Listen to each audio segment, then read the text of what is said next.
ஹல்லேலூயா. கர்த்தர் நல்லவர்.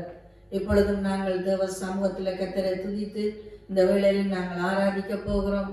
ஹல்லேலூயா. கர்த்தர் செய்த நன்மைகளை நாங்கள் நினைவு கூர்ந்து அவருக்கு நன்றி செலுத்த போகிறோம். ஆனபடினால நீங்கள் முகநூலில் பார்த்து கொண்டிருக்கிற ஓல்மேட்டி கோட் சர்ச் பிள்ளைகளை நம் ஒவ்வொருவரும் கர்த்தருக்கு நன்றி செலுத்தி அவரை உயர்த்தி நாங்கள் பாடி போற்றி துதிப்போம். ஆமென். ஹல்லேலூயா, ஹல்லேலூயா, ஹல்லேலூயா. கர்த்தாவே உம்மை நாங்கள் ஸ்தோத்தரிக்கிறோம். ராஜாவே உம்மை நாங்கள் துதிக்கிறோம். உன்னதமான தேவனே உம்மை நாங்கள் ஸ்தோத்தரிக்கிறோம், ஸ்தோத்தரிக்கிறோம், ஸ்தோத்தரிக்கிறோம். இந்த நாட்களிலும் ஆண்டவரே கர்த்தாவே நீர் எங்களை கண்ணின் மணி போல காத்து வருகிற உம்முடைய மகா பெரிதான கிருபைக்காக நன்றி சொல்லி துதிக்கிறோம். எங்கள் இரட்சகர் எங்கள் ஒவ்வொருவரையும் காண்கிறவராய் இருக்கிறவரே உங்களை நாங்கள் துதிக்கிறோம். கைவிடாத தெய்வமே உங்களை துதிக்கிறோம். எங்கள் கண்மலையானவரே உங்களை துதிக்கிறோம். கர்த்தாவே நீரே உடைய பிள்ளைகளின் மறைவிடமும் புகலிடமுமாய் இருக்கிறபடினால உங்களை துதிக்கிறோம், நன்றி செலுத்தி துதிக்கிறோம். கர்த்தாவே நீங்க செய்த நன்மைகளை நாங்க நினைக்கிறோம் அப்பா. ஹல்லேலூயா, ஹல்லேலூயா. எங்களை தேடி வந்து நீங்க ரட்சித்த மாத்திரத்துல அப்பா எங்களை கூட இருந்து வழி நடத்தி வருகிறவரே நன்றி, நன்றி, நன்றி, நன்றி, நன்றி ஆண்டவரே. நன்றி கர்த்தாவே உங்களை துதிக்கிறோம். எங்களை சாவாமல் பிழைத்திருக்க செய்தவர் கர்த்தர், கர்த்தர். அதனால கர்த்தாவே நாங்கள் உங்களுக்கு நன்றி சொல்லுகிறோம், நன்றி சொல்லுகிறோம். ராஜாதி ராஜநாமங்கள் இயேசு ராஜாவே நன்றி, நன்றி, நன்றி, நன்றி. தேவகுமாரனே சர்வ வல்லவரே எங்கள் அன்பு பிதாவே நன்றி, நன்றி, நன்றி, நன்றி. எங்களை திக்கெட்டு போக விடாமல் தேவ ஆவியானவரே எங்களுக்கு தந்தவரே ஸ்தோத்திரம், ஸ்தோத்திரம். ஹல்லேலூயா. நன்றி, நன்றி, நன்றி. ஒருவரும் ஒருவரானவரே பெரியவர்கள் ஒருவராய் பெரிய அதிசயங்களை செய்கிறவரே உங்களுக்கு நன்றி, நன்றி, நன்றி. ஹல்லேலூயா. எப்பொழுதும் இருக்கிறவராய் இருக்கிறவரே உங்களை துதிக்கிறோம். உன்னதமான கர்த்தாவே உங்களை உயர்த்தினார்கள். நன்றி செலுத்துகிறோம், துதிக்கிறோம். ஸ்தோத்திரம், ஸ்தோத்திரம். எங்கள் காலத்தில் ஸ்தோத்தரிக்கப்படத்தக்கவர், துதிக்கப்படத்தக்கவர். சங்கீதம் 34 படி ஹல்லேலூயா. கர்த்தாவே எக்காலத்திலும் உம்மை ஸ்தோத்தரிப்பேன். ஓ சோதரா உம்முடைய துதியும் நாவில் இருக்கும். ஹல்லேலூயா. ஏனென்றால் கர்த்தர் நல்லவர், எங்களோடு கூட இருக்கிறவர். ஹல்லேலூயா. ஓ ஸ்தோத்திரம். எந்த காலத்திலும் எந்த நேரத்திலும் நன்றியால் உம்மை நான் துதிப்பேன். இயேசுவே உம்மை நான் துதிப்பேன், துதிப்பேன். எந்த வேளையிலும் துதிப்பேன். இயேசுவே உம்மை நான் துதிப்பேன், துதிப்பேன். எந்த வேளையிலும் துதிப்பேன். எந்த காலத்திலும் எந்த நேரத்திலும் நன்றியால் உம்மை நான் துதிப்பேன்.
ஹalleluya. எந்த நன்மையான ஈவுகளும் எந்த பூரணமான வரமும் அது பரத்துல இருந்து உண்டாகி எங்களுக்கு ஜோதிகளின் பிதாவிடத்துல இருந்து இறங்கி வருகிறது. ஹalleluya. நன்றி கர்த்தாவே. நன்மையான ஈவுகளை தருகிறவரே நன்றி நன்றி நன்றி. விக்கினங்களை நீக்கி எங்களை அப்பா எல்லா ஆபத்துகளுக்கும் விலக்கி காக்கிறவரே நன்றி ஆண்டவரே. ஹalleluya. ஸ்தோத்திரம். ஆதி முதலாய் இருக்கிறவர் அப்பா, முடிவே இல்லாதவர், தொடக்கமும் முடிவும் இல்லாதவர், நித்யானந்த ஏகாசக்கராதிபதியே உம்மை நாங்கள் துதிக்கிறோம். ஹalleluya ஆண்டவரே. உண்மையுள்ள தேவனே உம்மை நாங்கள் துதிக்கிறோம். எங்கள் உயிரோடு கலந்தவரே உங்களை நாங்கள் துதிக்கிறோம். உங்களை போற்றுகிறோம். கர்த்தர் அற்புதங்கள் செய்கிறவரும் அதிசயமானவரும் நீங்க ஆண்டவரே. ஹalleluya. மனுஷர்களுக்காக ஜீவனை தந்த கர்த்தாவே ஸ்தோத்திரம் ஸ்தோத்திரம் ஸ்தோத்திரம். எங்கள் அப்பா அக்கிரமங்களுக்கும் நாங்கள் செய்த பாவங்களுக்கும் உம்மை அறியாமையினால நாங்கள் வீர்தனாய் வாழ்ந்துகிற அநியாயமான வாழ்க்கைகளுக்கும் பாவ வாழ்க்கைகளுக்கும் தக்கதாக செய்யாமல் உடைய கிருபை எங்களுக்கு தந்தவர். எங்கள் ஸ்தானத்துல எங்களுக்காய் ஆண்டவரே மரணத்தை ஏற்றுக்கொண்டவரே, பாடுகளை அவமானங்களை ஏற்றுக்கொண்டவரே நன்றி நன்றி. இயேசுவே, உங்கள் மேல எங்களுடைய சாபங்கள் பாவங்கள் சுமத்தப்பட்ட பொழுது சுவாமி வாய்கிறவான ஆட்டை போல இருந்தவரே, மயக்கத்தடிக்கிறவனுக்கு முன்பாக ஆண்டவரே எங்களை அப்பா மீட்க ஆண்டவரே அமைதியாய் மௌனமாய் இருந்து என் கர்த்தாவே ஜீவனை கொடுத்து எங்களுக்காய் வெற்றி சுரந்தவரே ஸ்தோத்திரம் ஸ்தோத்திரம் ஸ்தோத்திரம் ஸ்தோத்திரம். எங்கள் பாவங்களுக்காக ஒப்பு கொடுக்கப்பட்டவர் இயேசு பிதாவினாலே. ஹalleluya. நாங்கள் நீதிமான்களாய் என்று வாழ்வதற்காக எழுப்பப்பட்டவர், இருந்தவராய் இறங்கி இருக்கிறவர் எங்கள் இயேசு. இயேசு உங்களுக்கு நன்றி சொல்லுகிறோம் நன்றி சொல்லுகிறோம் கர்த்தாவே. நீங்க நல்லவர் என்று சொல்லுகிறோம். எல்லாருக்கும் நல்லவர் நீங்கள், எல்லாருக்கும் எங்கள் கர்த்தர் நல்லவர். ஹalleluya. நீரே எங்கள் இன்பமானவர் ஐயா, நீரே எங்கள் பாடலானவர் கர்த்தாவே. எங்கள் கருணான மனம் பலமுள்ள கொட்டியா இருக்கிற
ஒவ்வொருவருக்கும் பலமான கோட்டையானவரே, பாதுகாப்பின் மதிலானவரே, உம்மை துதிக்கிறோம்.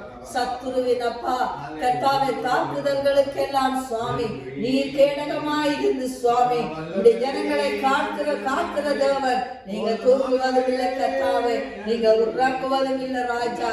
நன்றி ஆண்டவரே, நன்றி அப்பா.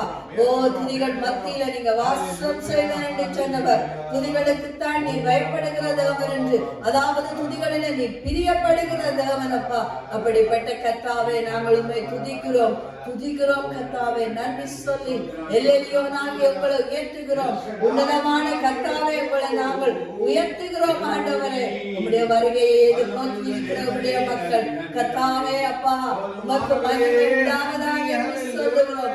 எங்கள் இரட்சகனாகிய கர்த்தாவே, நன்றி ஆண்டவரே, நன்றி ஆண்டவரே, மகத்துவம் உள்ளவரே. ஹல்லேலூயா. சர்வ வல்லவரே, உங்களை நாங்கள் உயர்த்தி ஆராதிக்கிறோம். நீங்க பெரியவர், சர்வ வல்லமை உள்ள தேவனே. ஹல்லேலூயா. யெகோவா ஷம்மா, கூடவே இருக்கிறவரே, உங்களை ஆராதிக்கிறோம் தேவாதி தேவனே. வல்லமை தேவன் நன்மைகள் செய்தார் ஸ்தோத்தரி. வாக்குகள் மாறா கிருபைகள் தந்தார் ஸ்தோத்தரி. வல்லமை தேவன் நன்மைகள் செய்தார் ஸ்தோத்தரி. வாக்குகள் மாறா கிருபைகள் தந்தார் ஸ்தோத்தரி. ஸ்தோத்தரி, தினமே ஸ்தோத்தரி. ஸ்தோத்தரி, மனமே ஸ்தோத்தரி.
Hallelujah, hallelujah, hallelujah.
அனுப்பும் பர்வதமான தோத்தரி சகாயம் செய்யும் கண்மலையான தோத்தரி ஒத்தார்கள் அனுப்பும் பர்வதமான தோத்தரி சகாயம் செய்யும் கண்மலையான தோத்தரி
நன்மைகள் செய்தார் தோற்றி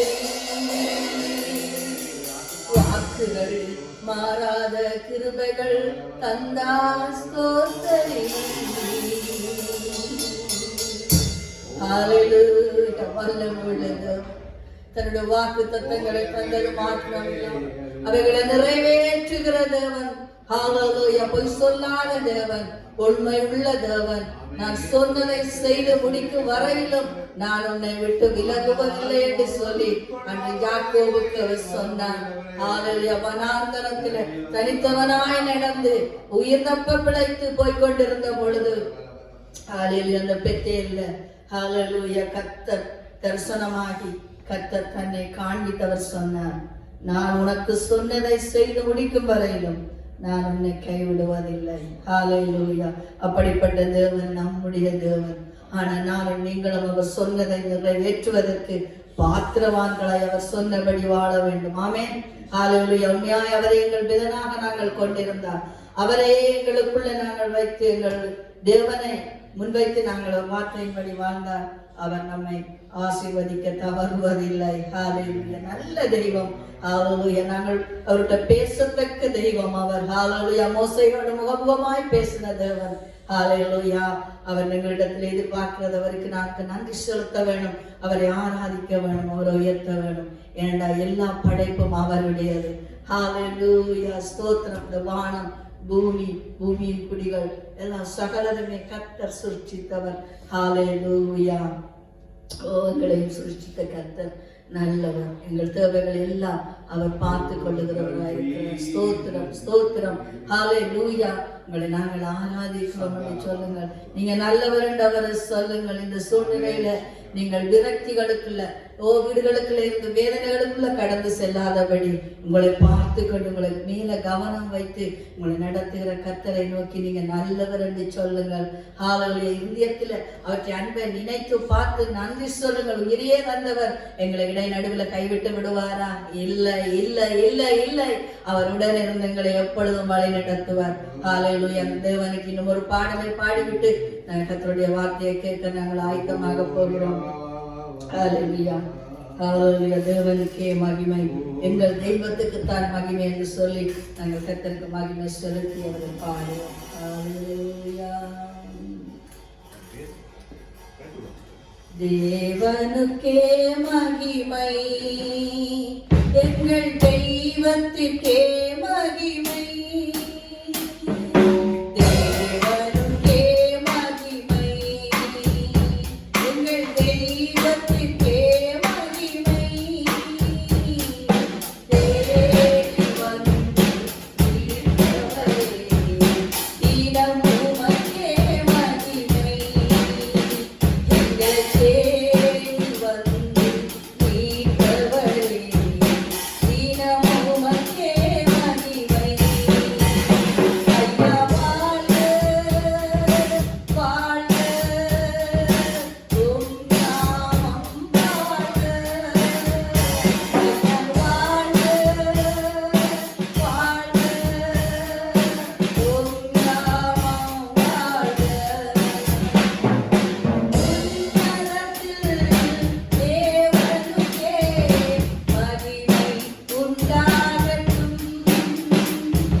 மகிமை, புகழ்ச்சி, ஆராதனை சர்வ வல்லவரே உங்களுக்கே நாங்கள் செலுத்துகிறோம். ஆமென். எங்கே இருந்தாலும் நாம் கர்த்தரை ஆராதிக்கிறோம். இந்த சூழ்நிலையினால நாங்கள் ஒரு சிலர் 5 பேர் ஆலயத்திலும் மற்றவர்கள் வீடுகளிலும் இருந்து கர்த்தரை ஆராய்ச்சி கர்த்தருடைய வார்த்தையை நீங்கள் கேட்கிறீர்கள். கவலையான காரியம் நினைத்திருக்கிறது. ஆனால் நாம் அதை என்ன செய்ய முடியவில்லை. இன்றைக்கு கர்த்தருடைய பந்தியில கை வைக்க முடியவில்லைங்கிறது ஒரு பெரிதான ஒரு வருத்தம். ஆனாலும் தேவன் அற்புதமாய் பாதுகாப்பார். சில பேர் வீடுகளில் செய்கிறார்கள், சில பேர் இதில் பார்த்து செய்கிறார்கள். நான் தவறுன்னு சொல்லுவேன். எனக்கு அது என்ன செய்வது, என்னுடைய மனதில் எனக்கு அது இன்னும் சரியாக தெரியாததுனால நான் செய்யவில்லை. கர்த்தர் அற்புதமானவர். நாம் அடுத்த மாசத்திலிருந்து இன்றைக்கு இந்த கொரோனா முடிந்து சபை ஆரம்பித்துடனே முதல் ஆராதனை நாம் எல்லாரும் திருவிருந்து எடுப்போம். தேவன் நம்மை ஆசீர்வதிக்க வல்லவராய் இருக்கிறார். ஆமென். அவர்கள் வீட்டில் இருக்கிறவர்கள், இங்கே இருக்கிறவர்கள் கண்களை மூடி இந்த கர்த்தருடைய வார்த்தைக்கு நேராக எங்களை ஒப்புக்கொள். சர்வ வல்லவர் வார்த்தையான தேவனாய் இருக்கிறார். ஆமென் என்கிற நாமத்தை உடையவர் என்று வேதம் சொல்லுகிறது. அவர் வார்த்தையின் தேவன். கர்த்தர் வார்த்தையா இருக்கிறபடினால் அவருடைய வார்த்தையை எல்லாவற்றை காட்டுகிறார். அவர் மகிமைப்படுத்தி இருக்கிறார். கண்களை மூடி நாம் தேவன் கரத்தில் சோமன் இந்த வார்த்தை 100 தனியா உங்களுக்கு பலன் கொடுக்க வேண்டும். வேதம் சொல்லுகிறது, அவருடைய வார்த்தையின் மேல கட்டப்பட்ட வீடு எந்த விதமான சோதனை வந்தாலும், வெள்ளம் அடித்தாலும், அலை மோதினாலும், என்ன வந்தாலும் அது என்ன செய்யாதாலும் அது விழாத அப்படியே நிற்கும் என்று வேதம் சொல்லுகிறது. இந்த வாழ்க்கை, நம்முடைய வாழ்க்கையை இந்த வார்த்தையின் மேல, வார்த்தையின் படி நம்முடைய வாழ்க்கையை கட்டினால், நம்முடைய வாழ்க்கையில் வர எந்த விதமான சோதனை, எந்த விதமான அலைகள், காற்றுகள், பிரச்சனைகள் வந்தாலும் நம்முடைய வாழ்க்கை ஸ்திரமாய் கர்த்தருக்குள்ளே நிற்கும். மணல் மேல கட்டப்பட்ட வீடு அல்ல, கண்மலையின் மேல கட்டப்பட்ட வார்த்தையாகி கண்மலையின் மேல நம்ம தகப்பனை ஆசீர்வதிக்கப்பட்ட வேலைக்காக நன்றி. இயேசுவே உம்முடைய வார்த்தைகளுக்காக நாங்கள் நன்றி செலுத்துகிறோம். எல்லாவற்றையும் வார்த்தையினால உண்டாக்கினவர், வார்த்தையினால் அற்புதங்களை செய்தவர், வார்த்தையினால சுகத்தை கொடுத்தவர், வார்த்தையினால பிசாசின் வல்லமைகளை உடைத்தவர். ஆண்டவரை உடைய கருத்தில் எங்களை ஒப்புக் கொடுக்கும். இப்பொழுது இன்றைக்கு பேசப்படும் வார்த்தைகளை கர்த்தர் ஆசீர்வதி. பேசுகிற என்னையும் கேட்கிற உடைய பிள்ளைகளையும் கர்த்தர் வல்லமையாய் ஆசீர்வதிக்கும்படியா நான் செய்கிறேன். வார்த்தை உள்ள வல்லமை அந்த சாரம் பிள்ளைகளை தொடுவதாக, ஆசீர்வதிப்பதாக இயேசு கிறிஸ்துவின் நாமத்தில் நான் செபிக்கிறேன். ஆண்டவரே, வீடுகளில் இதை பார்த்து கொண்டிருக்கிறவர்கள் ஏனோ தானோ ஒன்றில் உண்மையான ஒரு ஆலயத்தில் இருந்து வார்த்தையை கேட்கிற பயபக்தியா இதை செய்ய, வார்த்தையை கேட்க கர்த்தர் அற்புதமாக அவருடைய உள்ளங்களை, அவருடைய சூழ்நிலைகளை மாற்றும்படியா நான் செபிக்கிறேன். கர்த்தருடைய கருத்துல ஒவ்வொரு ஒப்புக் கொடுக்கிறோம். அவருடைய வீடுகளுக்குள்ள காணப்படுகிறதான எல்லா சத்துருவின் கிரியைகளை எல்லாவற்றையும் இயேசுவின் நாமத்தில் கட்டுகிறோம். வியாதிகள், பலவீனங்கள், மன சோர்வுகள் இயேசுவின் நாமத்தினால் மாறட்டுக்கு ஆண்டவரே உடைய கருத்துல நாங்கள் ஒப்புக் கொடுக்கிறோம். இந்த வார்த்தையை எங்களுக்கு பிடித்தார். இயேசு கிறிஸ்துவின் பல்லமுள்ள நாமத்தினால செபிக்கிறோம் எங்க நல்ல பிதாவே. ஆமென். ஆமென். போன வாரம் நான் எபிரேயர் 3ஆம் அதிகாரத்திலிருந்து நான் உங்களோட பேசினேன். இன்றைக்கும் எபிரேயர் 3ஆம் அதிகாரத்தை எடுத்துக் கொள்ளுங்கள். இதிலிருந்து நான் பேசலாம் என்று நான் கர்த்தருக்குள்ளே வாஞ்சிக்கிறேன். எபிரேயர் புத்தகம் 3ஆம் அதிகாரம். நான் போன வாரம் இதை பேசினேன். அதன் பின்பதாக இன்று வரையிலும் எனக்கு இந்த வார்த்தை மனதில் வேலை செய்தபடியே இருக்கிறது. அதை விட்டு நான் மேலே அங்கால போக முடியாதபடி எனக்கு அதில் இருக்கிற ஒரு சொல்லு என்னுடைய மனதில் ரொம்ப ஆழமான ஒரு தாக்கத்தை, ஆழமான ஒரு எண்ணத்தை கொடுத்து கொண்டே இருக்கிறது. நான் போன ஞாயிற்றுக்கிழமை பேசினேன். அதன் பின்பதான் எனக்கு 1 வாரம் ஆகிறது. இந்த 1 வாரமும் நான் இந்த ஒரு வார்த்தையை மட்டும்தான் தியானிக்கும்படி கர்த்தர் எனக்கு உதவி செய்தால் மிக ஒரு முக்கியமான வார்த்தையாக இருக்கிறதுனால அதை இன்னைக்கு திரும்ப உங்கள் நடுவில் பேசும்படியாய் கர்த்தருக்குள்ளே வாஞ்சிக்கிறேன். என் கர்த்தருடைய எண்ணத்தை நான் பேச விரும்புகிறேன். ஹல்லேலூயா. எடுத்துக்கொள்ளுங்கள். எபிரேயர் புத்தகம் 3ஆம் அதிகாரம் 1வது வசனத்தை நாங்கள் வாசிக்க போகிறோம். இப்படி இருக்க பரம அழைப்புக்கு பங்குள்ளவர்களாகிய பரிசுத்த சகோதரரே, நாம் அறிக்கை பண்ணுகிற அப்போஸ்தலரும் பிரதான ஆசாரியருமா இருக்கிற கிறிஸ்து இயேசுவை கவனித்து பாருங்கள். வார்த்தையை கவனிக்க போகிறோம். இப்படி இருக்கிறபடினால நீங்க 2ஆம் அதிகாரத்தின் கடைசி காரியங்கள் எல்லாம் நீங்க படித்தால் உங்களுக்கு தெரியும் போன வாரம் சொன்னேன். ஆனால் வசனம் எப்படி ஆரம்பிக்கிறது? கர்த்தருடைய ஆவியானவர் இந்த காரியத்தை எழுதினவர் மேலே இருந்ததுனால அவர் எப்படி எழுதுகிறார்? எப்படி எழுதுகிறார்? பரம அழைப்புக்கு பங்குள்ளவர்களாகிய அப்ப பரலோக ராஜ்யத்துக்கு தேவனுடைய பரம ராஜ்யத்துக்கு நானும் நீங்களும் பங்குள்ளவர்களாகிய என்று சொல்லி அவர் ஒரு காரியத்தை எழுதுகிறார். பரிசுத்த சகோதரரே. சில வேளையில இதை எழுதின பவுல் எப்படி எழுதியிருக்கலாம்? பரம அழைப்புக்கு பங்குள்ளவர்களாகிய சகோதரரே என்று எழுதியிருந்தால் அது இன்னொரு ஒரு வேறு காரியமா இருக்கு. ஆனால் இதை எழுதினவர் எப்படி எழுதுகிறார்? பரமராட்சியத்துக்கு பங்குள்ளவர்களாகிய பரிசுத்தமான சகோதரனை எழுதுகிறார். இங்கேதான் நான் நிக்க போகிறேன். வேதம் அழகாக தேவனுடைய ஆவியினாலே தீமைக்கு சொல்லப்படுகிறது. வேத வார்த்தைகள் எல்லாம் தேவனுடைய ஆவியினாலே ஏவப்பட்டு தேவ மனிதர்கள் எழுதினார். ஒரு வார்த்தையாவது பரிசுத்த ஆவியினுடைய ஏவுதல் இல்லாமல் எழுதப்படவில்லை என்கிறது வேதம் சொல்லுகிறது. இந்த வேதத்தில் ஆதியானது வெளிப்படுத்தப்பட்டு சொல்லப்பட்ட ஒவ்வொரு வார்த்தைகளும் பரிசுத்த ஆவியானவர் அவருடைய ஊழியர்களை ஏவி எழுதின வார்த்தைகள். அநேக காரியங்கள் சம்பவங்கள் நடக்கும் பொழுதே பரிசுத்த ஊழியர்களால் எழுதப்பட்டது, தேவனுடைய மனிதர்களால் எழுதப்பட்டது. அநேக காரியங்களை மோசையோடு கர்த்தர் பேசினார், அவர் எழுதி வைத்திருந்தார். யோபுடைய காரியங்கள் சரித்திரமாக எழுதப்பட்டது. அநேக விதமான காரியங்கள் நடந்ததுக்கு பின்பதாக பரிசுத்த ஆவியினாலே தேவ ஊழியர்களுக்கு கர்த்தர் வெளிப்படுத்தி எழுதப்பட்ட வார்த்தைகள். உதாரணமாக பவுல் ஊழியத்தில் வருவதற்கு முன்பதாகவே இயேசு என்ன செய்தார்? திருவிருந்த ஆராதனை எடுத்திருந்தார். தன் சீசரோடு சேர்ந்து மேல் வீட்டிலே திருவிருந்தை எடுத்திருந்தார். அந்த நேரத்தில் பவுல் ரட்சிக்கப்படவில்லை. அதுக்கு பின்பதாக பவுல் சபையாரை பயங்கரமாக என்ன செய்தார்? துன்புறுத்தி கிறிஸ்தவத்தை அழிக்கும்படியாக விரும்பினான் பவுல். பவுலுக்கும் இயேசுவுக்கும் எந்த சம்பந்தமும் கிடையாது. ஆனால் அநேக ஆண்டுகளுக்கு பின்பதாக, கிட்டத்தட்ட இயேசு மரித்து உயிர்த்தெழுந்து பரலோகம் போன முன்பதாக, சபைகள் ஸ்தாபிக்கப்பட்ட பின்பதாக, ஒரு குறிக்கப்பட்ட ஆண்டுக்கு பின்பதாக பவுல் ரட்சிக்கப்படுகிறார். ரட்சிக்கப்பட்ட பவுல் கொரிந்தியருக்கு நிருபத்தை எழுதும் பொழுது, நான் தேவனிடத்தில் பெற்றுக்கொண்டேன் என்று சொல்லி அன்றைக்கு எப்படி இயேசு திருவிருந்து ஆராதனையை தன்னுடைய சீசர்களோடு அவர் எடுத்தார் என்கிறதை அழகாக எழுதுகிறார். அவர் சொல்லுகிறான், நான் இதை தேவனிடத்தில் பெற்றுக்கொண்டேன், அது என்னவென்றால் என்று சொல்லி ஆரம்பிக்கிறார்.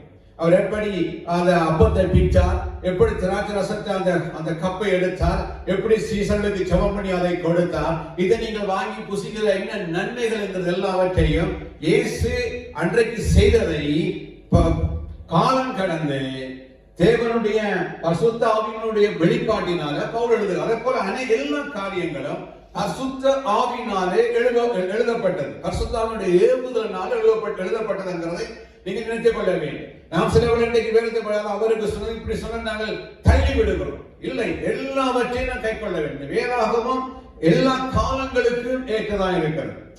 அது அந்த காலத்தால் இது பழைய ஏற்பாடு, அங்க போயிட்டு இங்க போயிட்டு நாம் என்ன செய்யக்கூடாது? வேத வசனத்தை நாங்கள் வீணாக விளையாடக்கூடாது.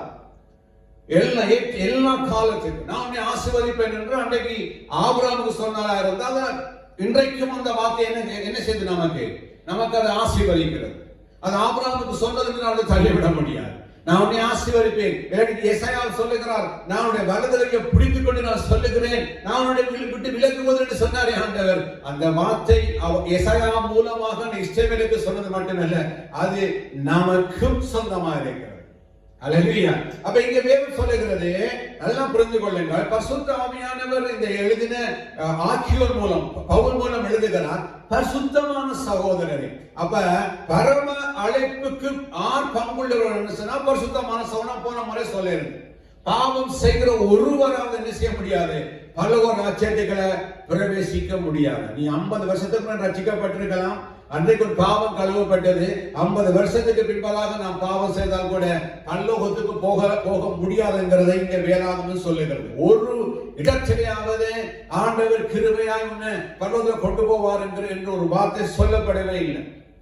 ஆனா நாம் வேதத்தை என்ன செய்கிறோம்? சில விளைய சூழ்நிலை கேட்டா போல பிரட்டி விடுகிறோம். அது இன்னொரு பக்கம் இருக்கட்டும். ஆனா இன்றைக்கு இந்த காரியத்தை நாங்க பார்க்க வேதம் சொல்லுகிறது, பரிசுத்தமான சகோதரர்கள் தான் பரலோக ராஜ்யத்தில் என்ன செய்ய முடியும்?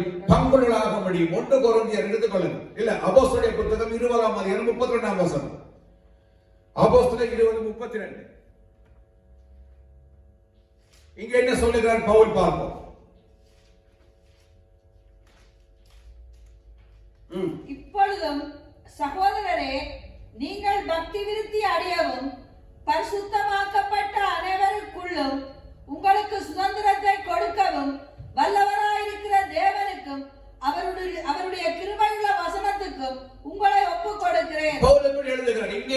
காரியத்தை இதே கருத்தை எழுதுகிறார். இப்பொழுதும் சகோதரர், நீங்கள் பக்தி விருத்தி அடைவதற்கு பரிசுத்தமாக்கப்பட்ட அனைவருக்குள்ளும் உங்களுக்கு என்ன கொடுக்கப்படுகிறது? சுதந்திரத்தை கொடுக்கும் வல்லவராக இருக்கிற தேவனுடைய அவருடைய கிருபை உள்ள வசனத்துக்கு உங்களை என்ன செய்கிறேன்? ஒப்புக் கொடுக்கிறேன். இங்க கூட பவுல் எழுதியிருக்கலாம், இப்பொழுது சகோதரர் நீங்கள் பக்தி விருத்தி அடையவும் ரட்சிக்கப்பட்ட அனைவருக்குள்ளும் உங்களுக்கு சுதந்திரம் சொல்லவில்லை பவுல்.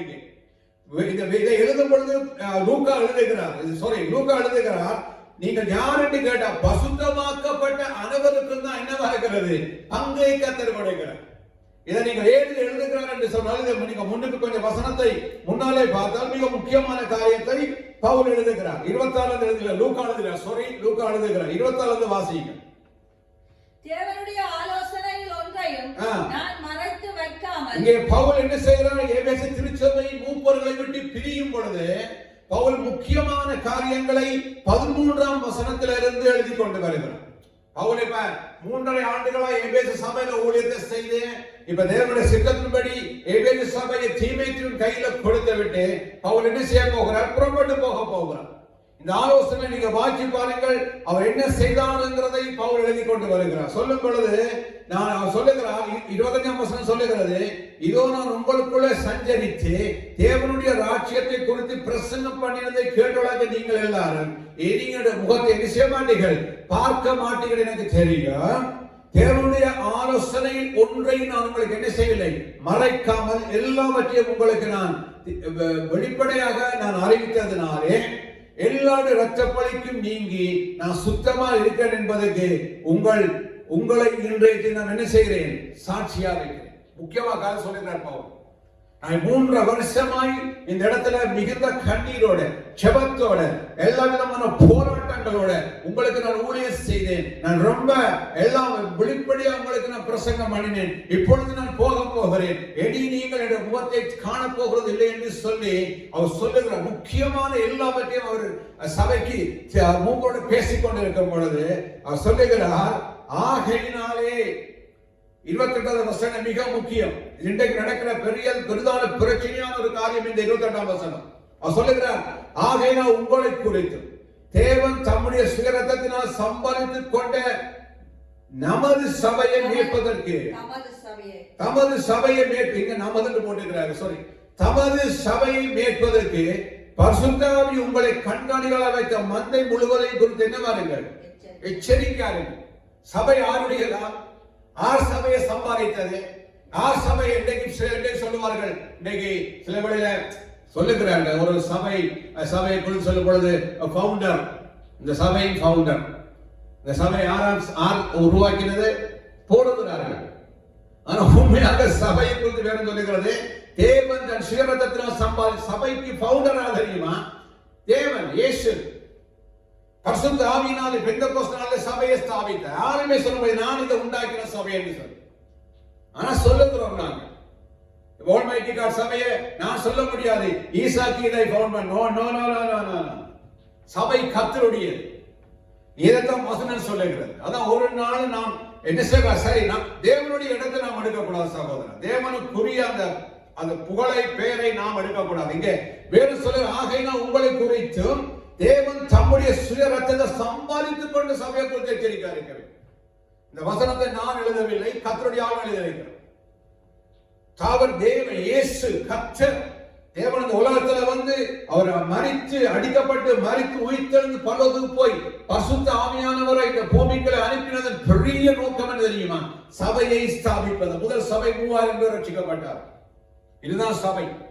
சபை சரித்திரம் பரிசுத்த ஆவியானவர்னால கர்த்தருடைய வல்லமையினால சபை ஸ்தாபிக்கப்பட்டது. ஆரம்பத்தில் வீடுகள் தோறும் அப்பம் விட்டார்கள். இந்த கொரோனா ஆரம்பத்தில் வீடுகள் தோறும் அப்பம் விட்டோம், நாங்கள் அப்பம் விற்கலாம் என்று சொன்னார்கள். சபை கர்த்தருடைய, சபையின் ஸ்தாபகர் கர்த்தருடைய. சபையை அவர் உருவாக்கி எங்களிடத்துல கொடுக்கிறார். இதை கொஞ்ச நாள் பாரு என்று சொல்லி நமக்கு என்ன செய்கிறார்? ஒரு ஊழியத்தை கர்த்தர் கொடுக்கிறார். அவ்வளவு சபை கர்த்தருடைய. நான் யாரையும் கூட சொல்லவில்லை, எனக்கு தெரிந்த அறிவு தான் இங்க எழுதப்பட்டிருக்கிற பச்சையா இருக்கிறது.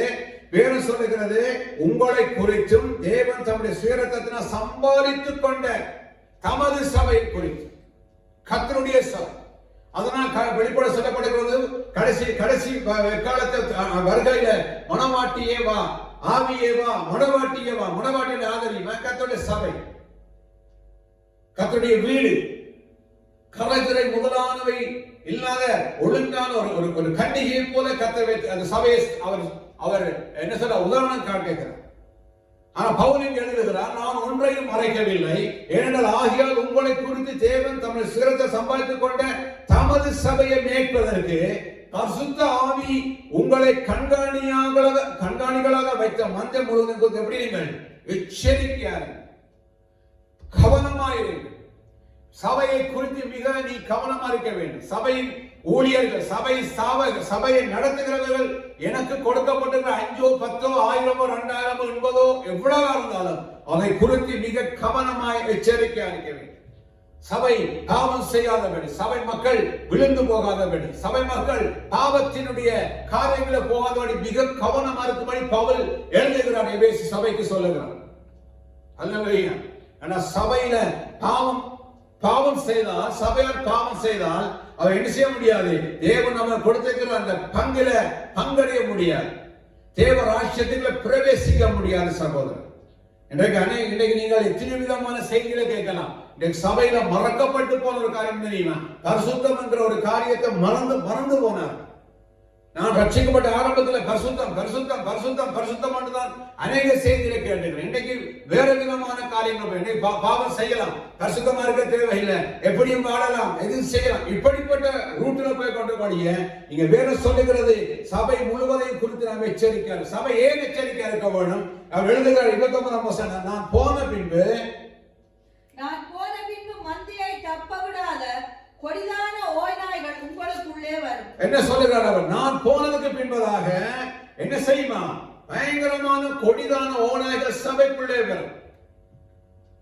அவர் சொல்லுகிறார், தேவன் தன் சுயரத்தத்தினால் சம்பாதித்துக் கொண்ட சபையை முழுவதையும் மேய்ப்பதற்கு தேவன் வச்சிருக்கிற அந்த தேவ ஊழியர்கள் எப்படி இருக்க வேண்டும்? சபையை குறித்து எச்சரிக்கையா இருக்க வேண்டும், கவனமா இருக்க வேண்டும். நான் முதலாவது சரியா இருக்க வேண்டும்.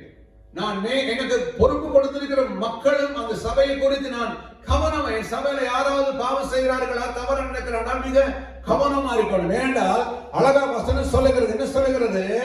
நான் போன பின்பு, பவுல் இந்த எபேசு சபையை விட்டு போன பின்பு மந்தையை ஆதரிமா சபை மக்களை தப்ப விடாத, சும்மா நாய்கள் கிடையாது, பயங்கரமான கொடிதான ஓநாய்கள் உங்களுக்குள்ளே வரும். போனாய்கள் சபைக்குள்ளே வரும். பவுலுக்கு தெரியும், பவுல் இருக்கும் வரையில் வெளியிலிருந்து பார்த்து கொண்டே இருக்கிறது, எப்படா பவுல் போவார். ஏன்னா பவுலுடைய ஆவி, பவுலுடைய காரியங்களோட அறிவில யாருமே கிட்ட நெருங்க முடியவில்லை. ஆனா பவுலுக்கு நல்லா தெரியும், தேவன் காரியத்தை அவருடைய காலத்தை குறித்து விட நீ வேறு இடத்துக்கு போக போகிறார் பவுலுக்கு தெரியும், நான் போக போகிறேன். ஆனால் வெளியிலே பார்த்து கொண்டிருக்கிற ஓநாய்கள் எங்கே வரும் தெரியுமா? சபைக்குள்ளே வரும். அப்படியே சொல்லப்படுகிற வசனம் வாசிக்காத. நான் போன பின்பு மந்தியை தப்ப விடாத கொடிதான ஓநாய்கள் உங்களுக்குள்ளே வரும். இங்கே மந்தியை யார் தெரியுமா? சபை சொல்லப்படுகிறது. ஓநாய்கள் பிள்ளையான கீழுக்கு சொல்லுறார் பவுல், படியா பார்க்க போறோம். வேற சொல்லுகிறது, நான் போன பின்பு. ஏன் பவுல் அங்கே இருக்கும் வரையும் எந்த ஓநாயும் அங்க வரும். ஆனா பவுலுக்கு தெரியும், நான் போன உடனே ஓனாக உள்ளது. வந்து என்ன செய்வார்கள்? எப்படி சொல்லப்படுற? வந்து மந்தையை தப்ப விடாத கொடிதான ஓநாய்கள் சபைக்குள்ளே வரும். வந்து என்ன செய்யுமா? உங்களிலும் சிலர் எழும்பி சீசர்களை தங்களிடத்தில் இழுத்துக் கொள்ளும்படி மாறுபாடானவர்களை போதிப்பார்கள் என்று அறிந்திருக்கிறார். பவுல் சொல்லுகிறார், என்ன செய்வார்கள் அவர்கள்? உங்களிலும் சிலர் எழும்பி. இங்க இந்த வசனம் எத்தனை வசனம் முடிகிறது? வேறு சொல்ல, உங்களிலும். முதலாவது ஒரு காரியம், வெளியிலிருந்து பயங்கரமான ஓநாய்கள் சபைகள். இரண்டாவது என்ன செய்வார்கள்? உங்களிலும் சிலர் எழும்பி சீசர்களை தங்களுக்கு இழுத்துக் கொள்ளும்படி மாறுபாடானவைகளை போதிப்பார்கள் என்று நான் அறிந்திருக்கிறேன். அல்லேலூயா. சபையை குறித்து மிக என்ன மாறுபாடு என்னத்தை குறித்து இங்க பவுல் சொல்லுகிறார்? பரிசுத்த குலைச்சலான தேவ ராஜ்யத்துக்குள்ள பிரவேசிக்க முடியாதபடி புலையான காரியங்களை என்ன செய்வார்களாம்? ஜனங்களுக்கு பிரசங்கம் பண்ணுவார். ஓநாய்கள் வரும். சபைக்குள்ள இருந்து சிலர் என்ன செய்வார்கள்? அங்க இருக்கிறவங்க சிலர் எழுப்பி தங்கள் பக்கத்துக்கு சீசர்களை இழுத்துக் கொள்ளுங்கள். சீசர்களை உருவாக்குவதற்காக அல்ல, தங்களுக்கு வருவாய், தங்களுடைய பக்கம் எடுத்துக் கொள்ளுவார். எப்படியாவது ஏதாவது சொல்லி அதை சொல்லி இதை சொல்லி சகோதரா சபையை குழப்பி மாறுபாடானவை, பிழையானவைகளை, அசுத்தமானவைகளை, ஆதாமவாளை எல்லாம் ஆங்கிலம் உண்டாக்குறது எல்லாவற்றையும் பரிசுத்தமா உண்டாக்கிறது. வேற சொல்லுகிறார், உண்டாக்கின எல்லாவற்றையும் பார்த்து நல்லது என்று சொல்லி 7வது நாள் ஓய்ந்திருந்ததனால் அதை பரிசுத்தமான வேதம் சொல்லுகிறார். இந்த பூமியில உண்டாக்கப்பட்ட எல்லாம் தேவன் தன் சாயல், தன் ரூபத்தைப்படி தன்னை போல எல்லாவற்றையும் பரிசுத்தமா உண்டாக்கினார். மனிதனை பரிசுத்தமா உண்டாக்கினார். ஒரு பாவம் இல்லாத உண்டாக்கி இந்த பூமி, மண், மரம், கொடி எல்லாவற்றையும் பாவம் இல்லாத, கலப்பில்லாததை கடவுள் உண்டாக்கினார். ஆனா என்னைக்கு ஆதாம் பாவத்துக்கு, பிசாசுக்கு இடம் கொடுத்தாரோ அன்றைக்கு எல்லாவற்றின் மேல என்ன வந்து கலப்பட வேடி பாவம் வந்து விட்டது. கர்த்தர் சொல்லுகிறார், இனி இந்த பூமி நீ நிறைய விதைப்பாய், அது உனக்கு குறுக்கல்களை நல்ல விளைச்சலை கொடுக்கான்னு சொல்லுகிறார். உன் நிமித்தமாக இந்த பூமி சபிக்கப்பட்டிருக்கும் என்று ஆண்டவர் சொன்னார். தேவன் எல்லாவற்றையும் சரியா பரிசுத்தமாய் தான் படைத்தார். எல்லாம் பரிசுத்தமாய் படைத்தார் சொல்லப்படுகிறது. எல்லாம் நல்லதை செய்யும்படி நல்லதாக கர்த்தர் படைத்தார். ஆடு மாட்டுக்குள்ள எந்த கெட்ட குணம் இருக்காது, பாம்புக்களை நெஞ்சிருக்காதபடி எல்லாம் சூப்பராய் கர்த்தர் படைத்தார். மனிதன் நல்லவனாய் கர்த்தர் படைத்தார். ஆனா இன்றைக்கு பாவம் உள்ள வந்துச்சோ, தன் சொந்த சகோதரனை ஆபேல் காயினை என்ன செய்கிறான், கொலை செய்கிற அளவுக்கு அங்கே கலப்பு வந்து இடைக்கு பாவம் பிரவேசித்து விட்டது. பிசாசுடைய செய்திகள் பூமிக்குள்ளே மனிதனுக்குள்ளே வந்து விட்டது. தேவன் எல்லாவற்றையும் சரியா உண்டாக்கிறார். எனக்கு கேள்வி கேட்கலாம், என்னத்துக்கு அப்படி, ஏன் அப்படி, என் கடவுளுக்கு தெரியாதா, தனியும் தான் தெரியாதா, அநேக விதமான கேள்வி கேட்கலாம். தேவன் படைத்ததெல்லாம் ஹோலினஸ், தன்னை போல.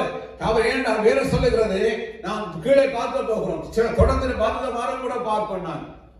நான் வேற சொல்லுகிற பவுல் சொல்லுகிறார், உங்களிலே சிலர் எழும்பி சீசர்களை தங்களுக்கு இழுத்துக் கொள்ளும்படி மாறுபாடானவர்களை போதிப்பார்கள் என்கிறதை நான் அறிந்து 2 கதை அறிந்திருக்கிறேன். நான் போனது பின்பு கொள்ளாத ஓனாக உள்ள வருமானம் எனக்கு தெரியும். வருகிறவர்கள் என்ன செய்வாங்கன்னு சொன்னால், உங்களை இழுத்துக் கொள்ளும்படி மாறுபாடானவர்களை போதிப்பார். நான் பார்த்துக்கிறோம் ஐயா, சில சபையில் இருக்கிறேன், பாஸ்டர் இருக்கத்தக்கதாவே சபைக்கு வருகிற ஊழியக்காரர்கள் மாறுபாடானை போதித்து தங்க பக்கம் இழுத்துக் கொள்ளதை பார்த்திருக்கிறேன்.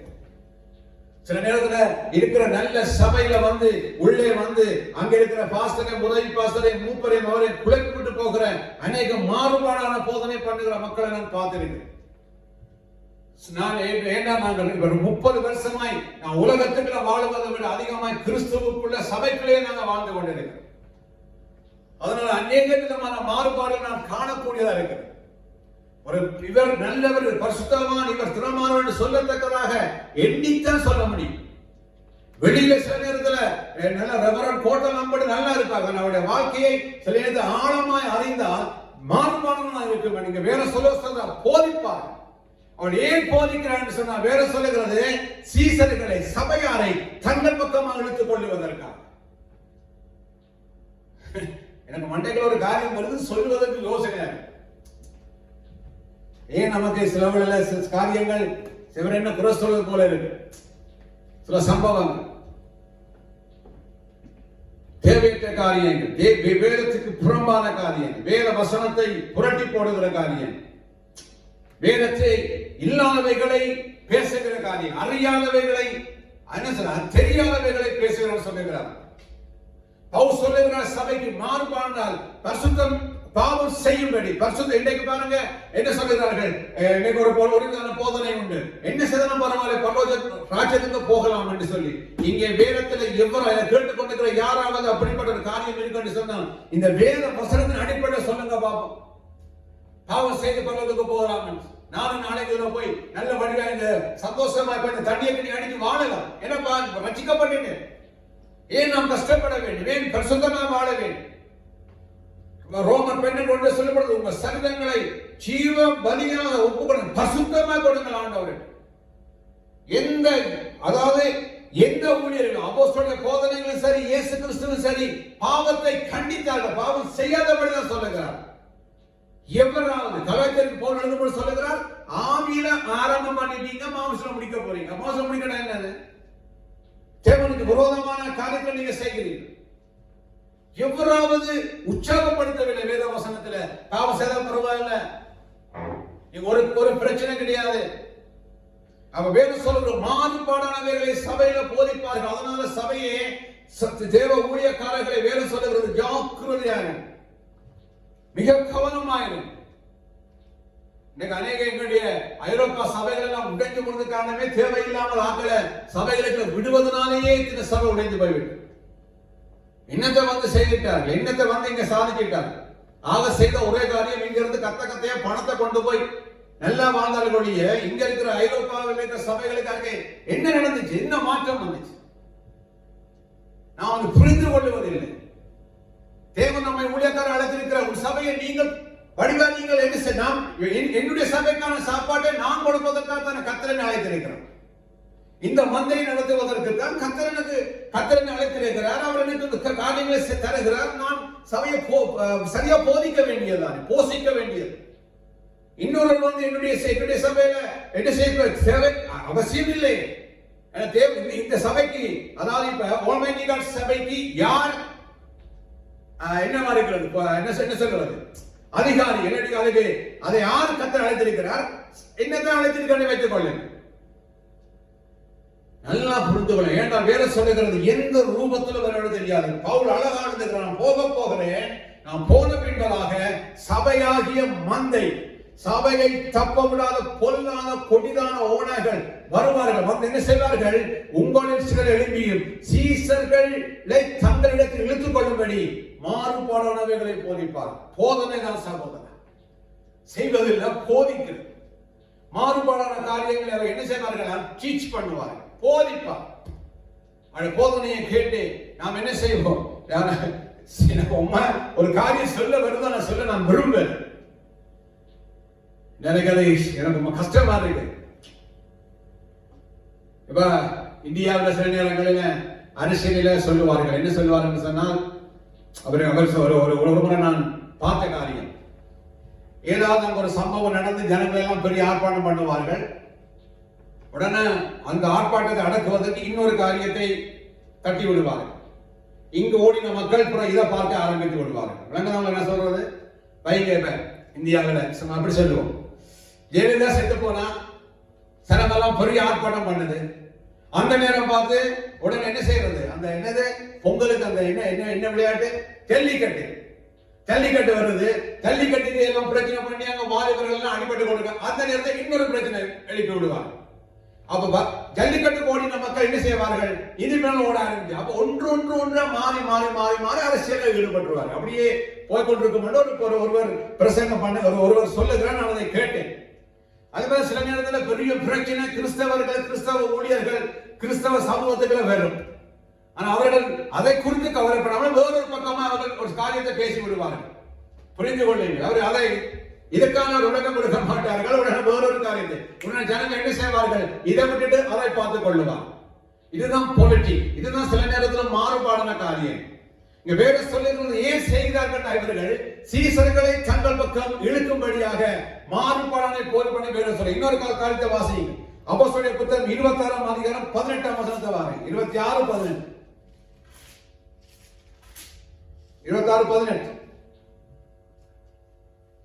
அவர்கள் என்னை பற்றும் விசுவாசத்தினாலே பாவ மன்னிப்பையும் பரிசுத்தமாக்கப்பட்டவர்களுக்குரிய சுதந்திரத்தையும் பெற்றுக் கொள்ளும்படியாக அவர்கள் இருளை விட்டு ஒளியிடத்திற்கும் சாத்தானுடைய அதிகாரத்தை விட்டு தேவனிடத்திற்கும் திரும்பும்படிக்கு நீ அவர்களுடைய கண்களை திறக்கும் பொருட்டு இப்பொழுது உன்னை அவர்களிடத்திற்கு அனுப்புகிறேன் என்று பவுல் அகிரிப்பா ராஜாவுக்கு முன்பாக நிற்கிறார். நியாயம் விசாரிக்கப்படும் பொழுது பவுல் எப்படி ரட்சிக்கப்பட்டேன் என்கிறதை சொல்லிக் கொண்டு வருகிறார். அங்க சொல்லிக் கொண்டு வரும் பொழுது அகிரிப்பா ராஜா கேட்டுக்கொண்டிருக்கும் பொழுது அவர் சொல்லுகிறார், நான் எப்படி இருந்தேன், நான் எங்கே போகும் பொழுது என்னை கர்த்தர் எப்படி சந்தித்தார், என்ன செய்ய சொன்னார் என்கிறதை பவுல் எழுதுகிறார். அவர் சொல்லுகிறார், அவர்கள் என்னை பற்றும் விசுவாசத்தினாலே பாவ மன்னிப்பை பெற வேண்டும். அடுத்து என்ன செய்ய வேண்டும், பரிசுத்தமாக்கப்பட்டவர்களுடைய சுதந்திரத்தை பெற்றுக் கொள்ள வேண்டும். யாருக்கு சுதந்திரம் இருக்கிறது, யாருக்கு தேவராட்சியம், தேவனுடைய யாருக்கு ஆளுகை, அவருடைய பங்கு யாருக்கு இருக்கிறது வேதம் சொல்லுகிறது. யாருக்கு, அவர்கள் என்ன பாவ மன்னிப்பையும் பரிசுத்தமாக்கப்பட்ட என்னவா இருக்கிறது தெரியுமா?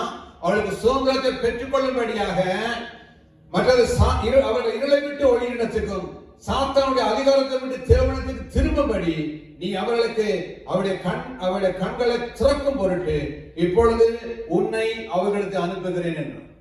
அல்லேலூயா. யாருக்கா சுதந்திரம்? பாவம் மன்னிக்கப்பட்டவர்கள், பரிசுத்தமாய் வாழுகிறவர். ரெண்டு காரணம் சொல்லப்படுகிறது. அவர்கள் எப்படி இருக்க வேண்டும்? அவர்களுக்கு யாருக்கு சுதந்திரம் என்றா பாவம் மன்னிப்பையும் பரிசுத்தமாக்கப்பட்டவர்களுக்குள்ள என்ன கிடைக்கிறது தெரியுமா? சுதந்திரம் கிடைக்கிறதுன்றது புரிந்துகொள் சகோதரன்.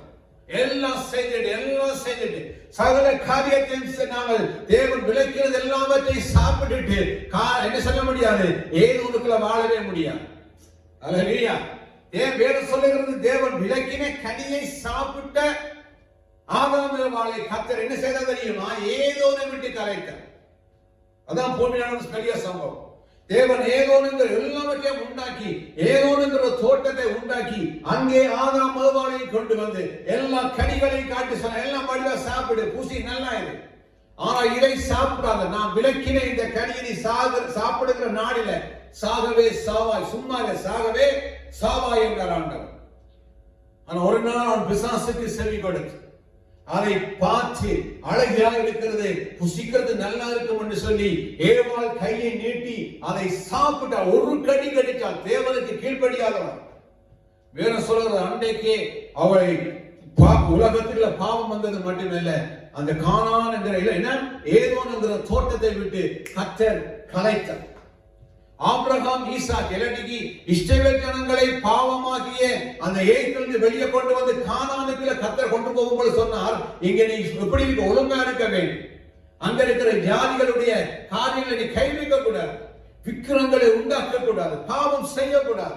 அதற்காகவே தேவன் இந்த கானானுக்குள்ள இஸ்ரவேலர்கள் பிரவேசிப்பது முன்பதாகவே அங்கிருந்து 7 ஜாதிகளை கர்த்தர் கலைத்து போட்டார். நல்லா புரிந்து கொள்ள, இந்த வேதாகமத்துல பாவம் செய்த எல்லார் மேலையும் தேவன் நீதியான தண்டனையை கொடுத்த, ஒருவர தண்டனைக்கு தப்பித்துக் கொண்டது இல்லை. நமக்கு தெரியாத சில காரியம். இங்க சில பேர் நாங்கள் ஞானம் இருக்கிறேன், எல்லாரும் இருக்கிறோம், ஊழியர்கள் ஒரு நாள் மறிக்கிறார்கள். இங்க இருந்து ஆவி போகிறது எங்க நமக்கு தெரியுது. ஆனா நான் நம்புகிறோம், விசுவாசிக்கிற அவர் எங்க போவார், போக வேண்டும் என்று வாஞ்சிக்கிறோம். தேவனை நியாயத்திற்கு நமக்கு தெரியாது. அதான் ஒருவர் இப்படி சொல்லுகிறார், நான் பரலோகத்துக்கு போகும்போது 2 அதிசயம் நடக்கும் என்கிறார். என்ன நடக்கும் என்று சொன்னால் அவர் சொல்லுகிறார், அற்புதங்களை காண வேண்டும். என்ன நடக்கும்? என்ன இவரெல்லாம் பரலோக ராஜ்யத்துல பெரிய சிங்காசனத்தில் இருப்பார் என்று நாங்கள் நினைத்துக் கொண்டிருக்கிற அநேகர் அங்கே இருக்க மாட்டாங்க, நரகத்துக்கு இருக்கும் என்று சொல்லப்படுகிறது. பரலோகத்தில் காண முடியாதுங்கிறது. இவனெல்லாம் மற்ற அதிசயம் என்ன தெரியுமா? இவனெல்லாம் பரலோகத்துக்கு போவானா, இவனெல்லாம் பயங்கரமான ஆளுநர் நாங்கள் நினைக்கிற அநேகர் என்ன செய்வார்களாம், அங்கே இருப்பார்கள் என்று சொல்லுகிறார் ஒருவர். நாங்க நினைக்கிறோம் சில பேர்ட்ட வாழ்க்கையை பார்த்து இவெல்லாம் பறந்து போவானா, அதிசயம் இது செய்கிறான்.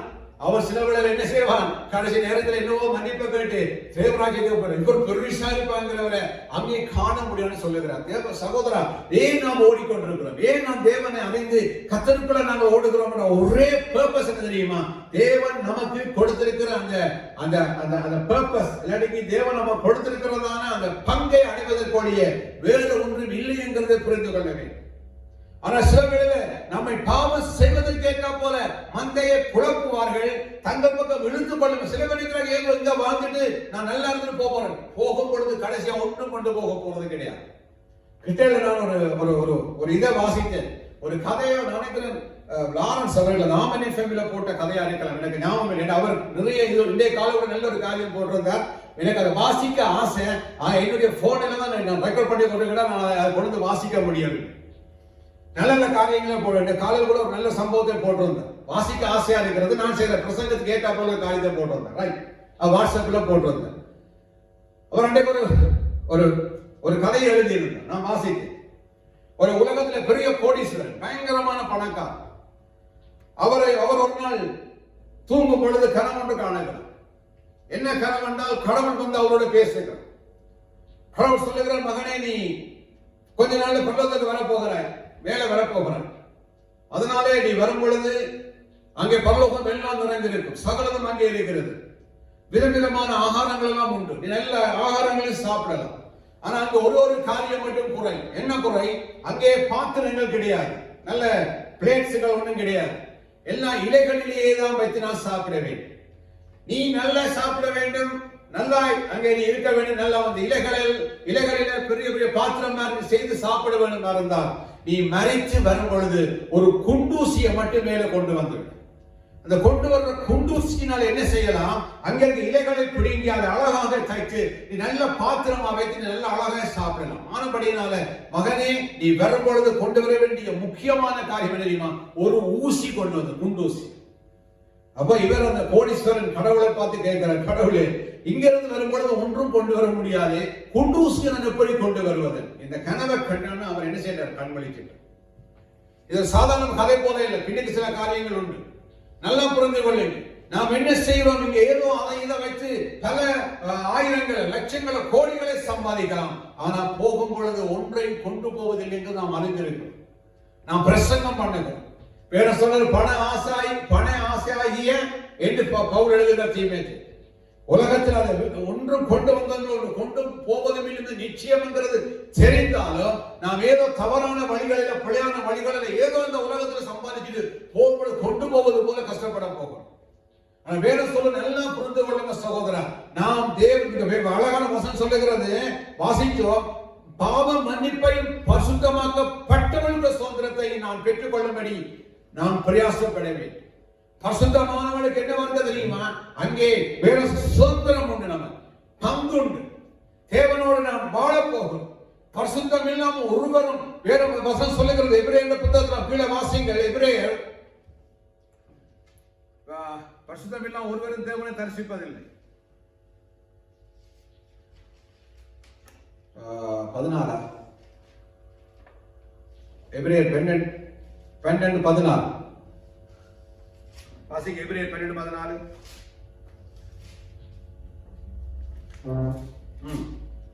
யாவரோடும் சமாதானமாய் இருக்கவும், ஆமென், பரிசுத்தம் உள்ளவர்களாய் இருக்கவும் நாடுங்கள்.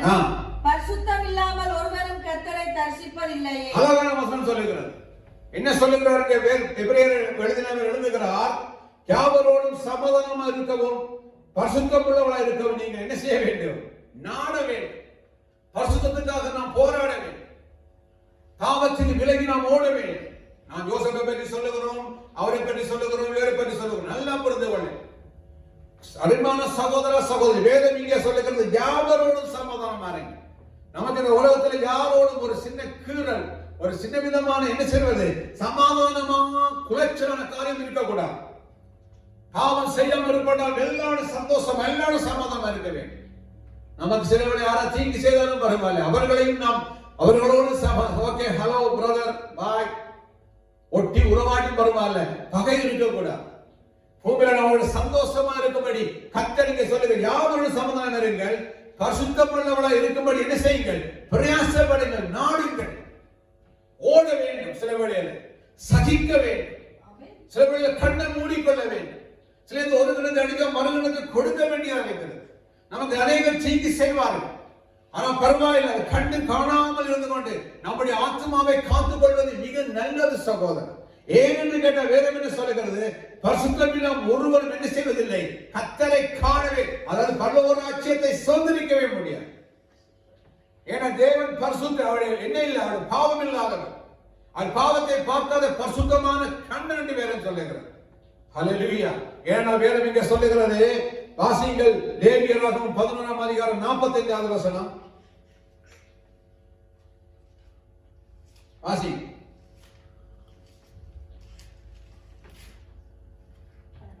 நான் உங்கள் தேவனாய் இருக்கும்படி உங்களை எகிப்து தேசத்திலிருந்து வரப்பண்ணின கர்த்தர், நான் பரிசுத்தர், ஆகையால் நீங்களும் பரிசுத்தராய் இருப்பீர்கள். வேற சொல்லுகிறது, இன்னொரு வசனம் சொல்லுகிறது, நாளைக்கு 19:2-20-24 இருக்க வேண்டும். நான் பரிசுத்தமாய், நான் பரிசுத்தராக, நீங்கள் எல்லாரும் உங்கள் நடக்கைகள் எல்லாவற்றையும் பரிசுத்தமாக. ஹல்லேலூயா. வாசிப்போம் அந்த வசனம் 19:12 வாசிங்கள். நீ இஸ்ரவேல் புத்திரரின் சபையார் அனைத்தோடும் சொல்ல வேண்டிய எல்லாருக்கும் சொல்லு, சபையார் எல்லாருக்கும் நீ சொல்லு. இஸ்ரவேல் புத்திரருக்கு யாருக்கு மோசேக்கு கர்த்தர் சொல்லுகிறார், எல்லாருக்கும் நீ சொல்லு. உங்கள் தேவனும் கர்த்தருமாகிய நான் பரிசுத்தர், உன்னுடைய தேவனும் கர்த்தருமாகிய நான் பரிசுத்தர், ஆகையால் நீங்களும் பரிசுத்தராய் இருங்கள். பரிசுத்தராய் இருங்கள். இன்னொரு வசனம் சொல்லுகிறது 20-26 வாசிங்க. கர்த்தராகிய நான் பரிசுத்தராய் இருக்கிறபடியினாலே நீங்களும் எனக்கு ஏற்ற பரிசுத்தவான்களாய் இருப்பீர்களாக. வேறும் அழகா சொல்லுவது, நான் பரிசுத்தராய் இருக்கிறதுனால நீங்கள் எனக்கேற்ற பரிசுத்தராய் இருப்பீர்களா.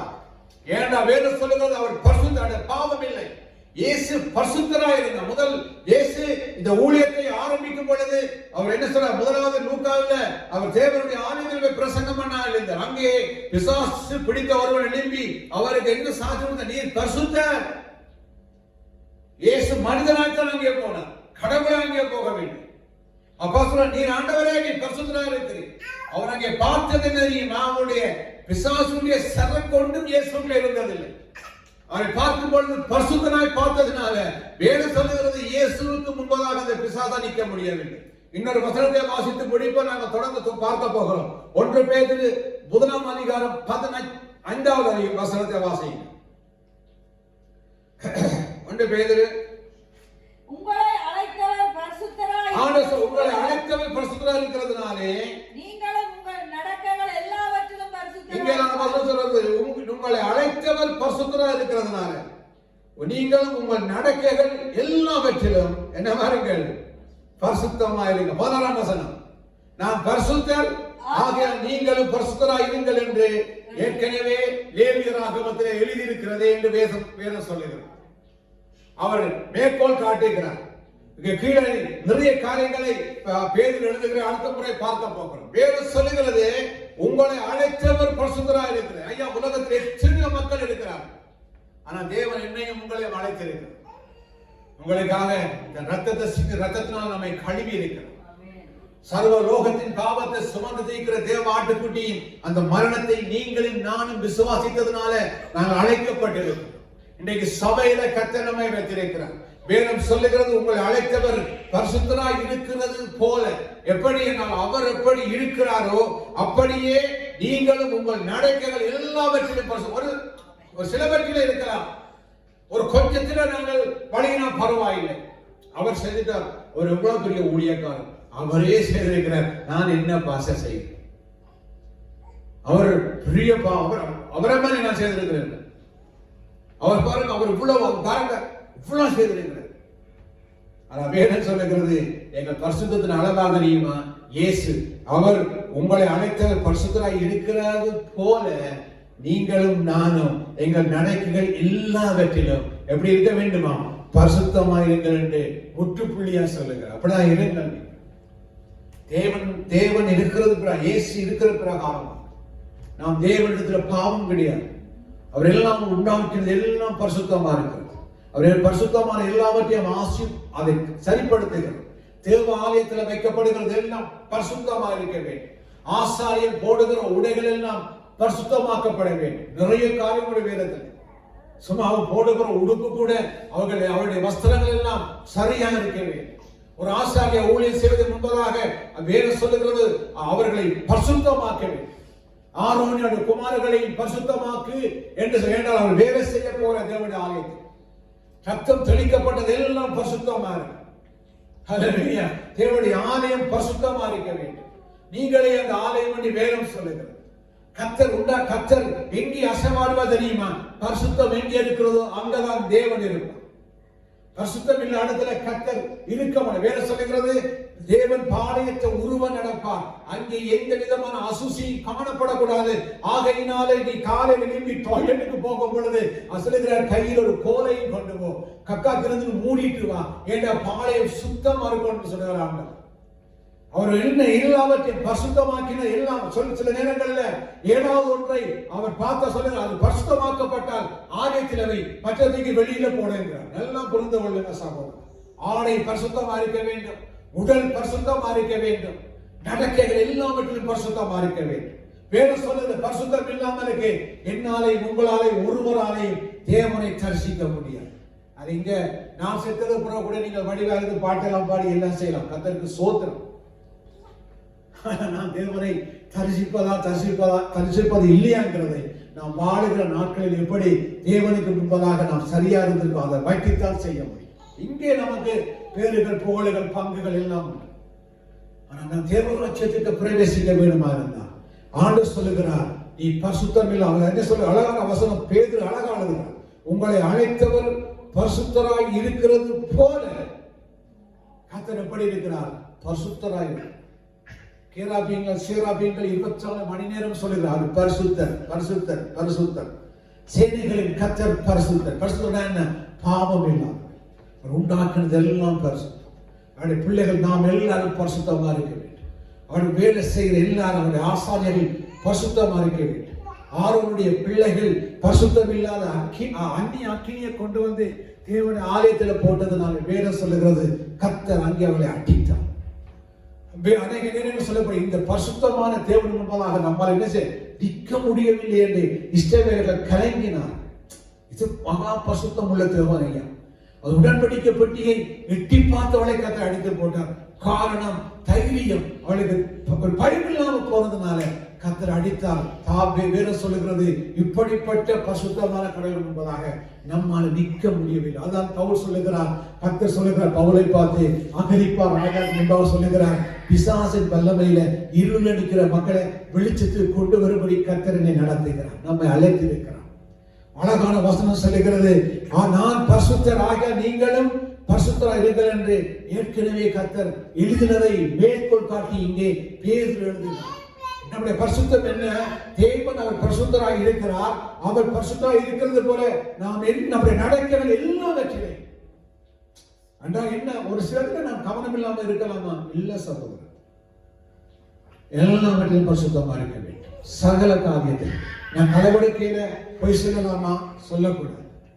நான் களவெடுக்கையில வேற தவறு செய்யலாமா? செய்யக்கூடாது. நான் களவெடுக்கையில போய் சொல்லுற மனதிலே யாராவது வஞ்சிக்கலாமா? அவளை கோபம் வைக்கலாமா? வைக்கக்கூடாது. மனசை கர்த்தர் பார்க்கிறார். நடக்கைகள் எல்லாவற்றிலும் சுத்தமா இருக்கும்படி பேதுரு மிக கவனமாக சபைக்கு எழுதுகிறார். உங்கள் நடக்கைகள் எல்லாவற்றிலும் கவனமாக. ஏனென்றால் பரிசுத்தமாக்கப்பட்டவர்களுக்கு அந்த எண்ணத்தை கொடுக்கிறார், பங்கை கொடுக்கிறார், பங்கை அனுப்புகிறார். அங்கே எனக்கு ஒரு ராஜ்யத்துல ஒரு இடத்தை கொடுக்கிறார். நான் தேவ ராஜ்யத்துக்குள்ள வாழ்வதற்கு கர்த்தர் எனக்கு ஒரு வழியை கொடுக்கிறார். நான் தேவனை சந்திப்பதற்கு எனக்கு என்ன வழி தெரியுமா? பரிசுத்தம் இருந்தால் தான் நான் ஒரு நாள் தேவனை சந்திக்க முடியும். இல்லாவிட்ட கடைசி வரை இந்த உலகத்தில் இப்பேற்பட்ட அதாவது என்ன சொல்றது இயேசு சொன்ன உதாரணம். அவர்கள் சில பேர் வந்து ஆண்டவர் உங்க நாமத்தினால அதை செய்தோம் இதை செய்தோம் பெரிய பெரிய வேலை. ஆண்டவர் என்ன சொல்ற? உங்களை அறிய நீங்க என்னை விட்டுட்டு பிசாசுக்கும் பிசாசும் தூதருக்கு தான் ஊழிய செய்து போ என்று கலைக்கிறார். ஏன்னா என்ன செய்தாலும் சகோதரா தேவனுக்கு முன்பதாக நான் நிற்க வேண்டுமா இருந்தால் அங்கே எனக்கு தேவன் கொடுக்கிறதான அவரை பேச வேண்டுமா இருந்தால் எனக்கு கொடுக்கிற ஒரே ஒரு வழிமுறை என்ன தெரியுமா? பரிசுத்தத்தோடு அவருடைய போகும். வேலை சொல்லுகிறது ரத்தத்தை கையில் எடுத்துக்கொண்டு அவர்கள் போவார்கள். ஆசாரியர் அடிக்கப்பட்ட ரத்தத்தை எடுத்துக்கொண்டு தேவனுடைய ஆலயத்தில் போவார்கள். அந்த ரத்தத்தில் என்ன சொல்லப்படுகிறது? ரத்தம் தெளிக்கப்படுகிறது எல்லாம் பரிசுத்தமாக்கப்படுகிறதுனால தேவனோடு போய் மகா பரிசுத்த ஸ்தலத்துல ஆசாரியரை பேச முடியும். இல்லாவிட்டால் பரிசுத்தம் இல்லாம ஒரு ஆசாரியன் அந்த மகா பரிசுத்த ஸ்தலத்துக்குள்ள போனால் அங்கே அவன் மறுத்து போவான், கர்த்தர் அடித்து போடுவான். ஹல்லேலூயா. நாம் கடைசியா முடிக்கிறேன், தொடர்ந்து பார்க்க போகிறோம். கொரிந்தியர் என்ன பேதுருடைய வசனத்தை 2 வாசித்து நாங்கள் நிப்பாட்ட போகிறோம். வாசியுங்கள். உங்களை அழைத்தவர் பரிசுத்தராய் இருக்கிறது போல. நல்லா புரிந்து அருமை சபையே ஜனமே கண்களை மூடி இந்த வார்த்தையை கேளுங்க. உங்களை அழைத்தவர் பரிசுத்தராய் இருக்கிறது போல நீங்கள் ஆராதிக்கிற உங்களை அழைத்து உங்களை தெரிந்து கொண்டு நாம் எங்கேயோ இருந்தோம், பாவம் செய்து விக்கிரங்களை வணங்கினவர்களாக தேவ ராஜ்யத்துக்கு தூரமானவர்களாக இருந்தோம். வேறு சொல்வது உங்களை அழைத்தவர் இந்த அங்கே இருந்து எங்களை வெளியே கொண்டு வந்தவர். அவர் எப்படி இருக்கிறார்கள்? பரிசுத்தராய் இருக்கிறார். அதை போல நீங்களும் உங்கள் நடக்கைகள் எல்லாவற்றையும் நாங்களும் எங்கள் நடக்கைகள் நாம் செய்கிற எல்லா செய்கைகளிலும் நாம் செய்கிற பேசுகிற எங்களுடைய எல்லா விதமான கிரியைகள் சாப்பாடா இருக்கலாம், நம்முடைய செய்கைகளா இருக்கலாம், போக்கா இருக்கலாம், மரத்தா இருக்கலாம், நம்முடைய செய்கைகள் எல்லாவற்றிலும் வேலை சொல்லுகிறது பரிசுத்தமாயிரு. ஏனென்றால் அவர் பரிசுத்தம், நான் அவருடைய பிள்ளைகளாகிய நாம் பரிசுத்தமாயிருக்க வேண்டும். ஏன்னா பரிசுத்தம் இல்லாமலுக்கு ஒருவனும் தேவனை என்ன செய்வதில்லை, தரிசிப்பதில்லை. நான் பரிசுத்தர் ஆகையால் நீங்களும் பரிசுத்தராயிருங்கள் என்று சொல்லி வேதம் சொல்லுகிறது. அடுத்த முறை பார்ப்போம். எபிரேயர்ல ஒரு காரியத்தை குறித்து பவுல் எழுதுகிறார். பரிசுத்தத்துக்கு மேலாக ஒரு சில காரியத்தை எழுதுகிறார். அதை நாங்கள் பார்க்க போகிறோம். ஒருவன் ரட்சிக்கப்பட்ட பின் மனப்பூர்வமாய் அவன் பாவம் செய்த அடி பரிசுத்த குலைச்சலானான், அவனை மறுபடி பிரகாசிக்க வைக்கிறது கூடாத காரியம் என்று கர்த்தருடைய வார்த்தை சொல்லுகிறது. நான் சொல்வேன், வேத வசனம் சொல்லுகிறது. நான் இருக்கிறேன். எபிரேயர் 20ஆம் அதிகாரத்தில் இருக்கும். அடுத்த முறை நாங்கள் பார்க்க போகிறோம். இப்பொழுது கண்கள் மூடி நாங்கள் ஜெபிக்க போகிறோம். எபிரேயர் 3:1 சொல்லுகிறது, பரிசுத்தமாக்கப்பட்டவர்களுக்குள்ள பங்குகளை கர்த்தர் கொடுக்கிறார். பரிசுத்தமாக்கப்பட்டவர்களுக்கு தான் தேவ ராஜ்யத்தில் பங்குண்டு. இருள் ராஜ்யத்தை விட்டு பிசாசின் ராஜ்யத்தை விட்டு வெளியே வரும்படி, கண்கள் திறக்கப்படும்படி, பாவம் செய்யாதவர்களாக இருக்கும்படி ஒரு புதிய சந்ததியாய் கர்த்தர் நம்மை அழைத்திருக்கிறார். புதிய உடன்படிக்கை உண்டு. உண்மை புதிய உடன்படிக்கை என்ன தெரியுமா சகோதரா? பரிசுத்தம். கர்த்தருடைய பரிசுத்தம். தேவன் பரிசுத்தராய் இருக்கிறார். நாளை நீங்களும் பாவம் செய்வதற்கு நம்மோடு தேவன் உடன்படிக்கை பண்ணவில்லை. இயேசு கிறிஸ்துவின் ரத்தத்தினால, பாவம் மன்னிப்பின் அந்த ரத்தத்தினால நம்மோடு தேவன் உடன்படிக்கை பண்ணியிருக்கிறார். புதிய உடன்படிக்கை உண்மையாகவே பரிசுத்தமான உடன்படிக்கை. பழைய உடன்படிக்கை பரிசுத்தம் உள்ளதான் சில ப்ரோக்ராம் சொல்லப்படுகிறது. நம்மை அழைத்த தேவன் பரிசுத்தர். நானே நீங்களும் நம் நடக்கல் எல்லாவற்றிலும் பரிசுத்தமா இருக்க வேண்டும். சிலவர் இன்றைக்கு இதை கேட்டுக்கொண்டு சோதனை எங்கேயாவது தவறு இருக்கிறாய் என்று உனக்கு ஆவியானவர் வெளிப்படுத்தினார், உனக்கு தெரிந்தார், தயவு செய்து இன்றைக்கு ஆண்டவர் கருத்துல உங்களை ஒப்புக்கொடுங்க. ஆண்டவர் இந்த பாவத்தை மன்னியும். எனக்கு இப்பேற்பட்ட பாவம் செய்ய முடியாம இல்லாம இருக்கும்படி எனக்கு பலம் தாரும்படி கர்த்தரிடத்துல கேளு. ஒரு பாவ மன்னிப்பு நிச்சயத்தை பெறும்படி கர்த்தரிடத்துல உங்களை ஒப்புக்கொடுங்க. ஆண்டவர் என்னை கழுவும் அப்பா. நான் அதாவது சகையும் ரட்சிக்கப்படுகிறார்.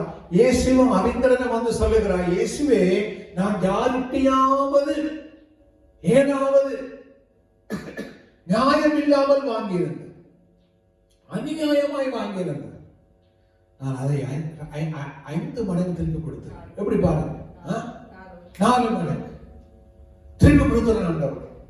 ஏன்னா பழைய ஏற்பாட்டில ஒரு சட்டம், ஏதாவது ஒன்றை நீ களவெடுத்து அது பிடிக்கப்பட்டா நீ 4 மடங்கு கொடுக்க வேண்டும் சேர்த்து.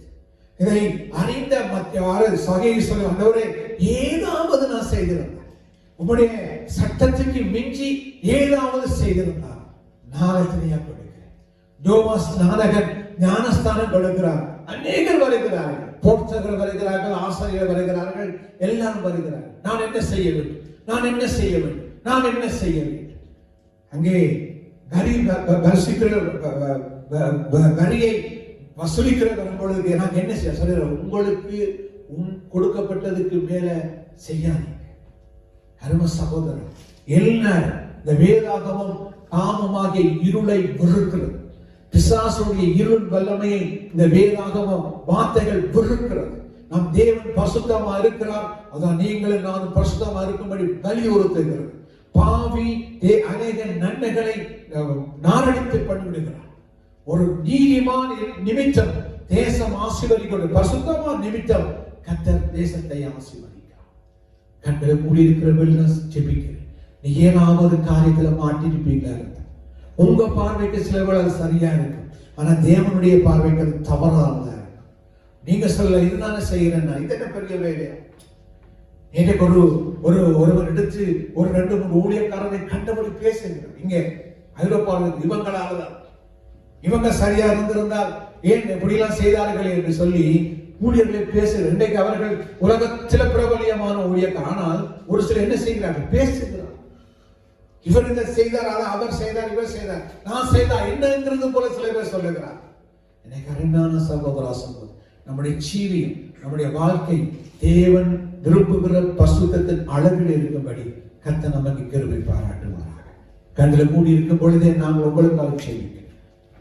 தேவனுடைய வார்த்தைக்கு விரோதமாக நாம் எதை செய்தாலும் அது நம்முடைய பரிசுத்தத்தை குலைக்கிறது.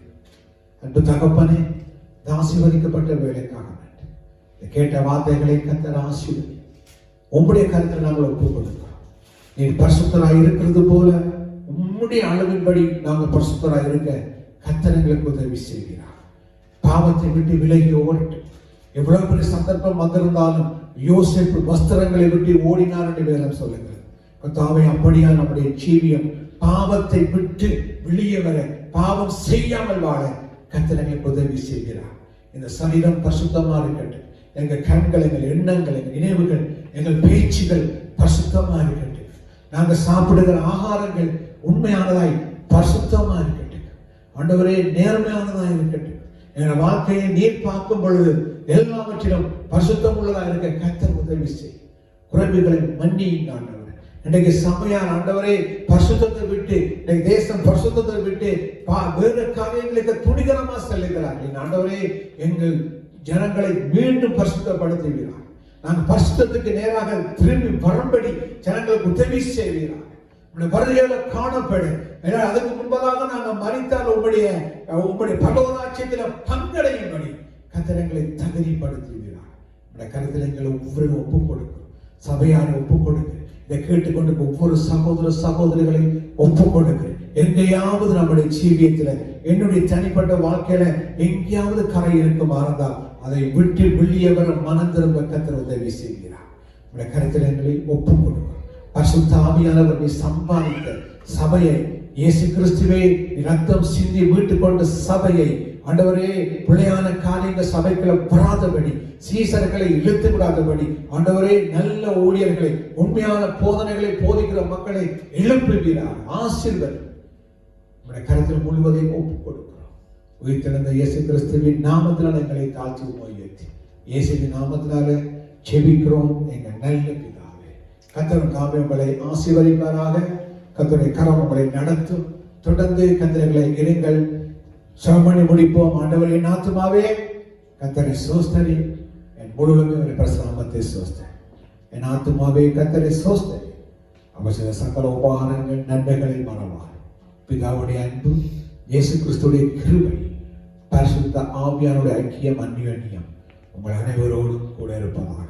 தேவன் அற்புதமானவர். உங்களை அற்புதமாய் நடத்துவார், பாதுகாப்பார், ஆசீர்வதிப்பார். ஆமென், ஆமென், ஆமென்.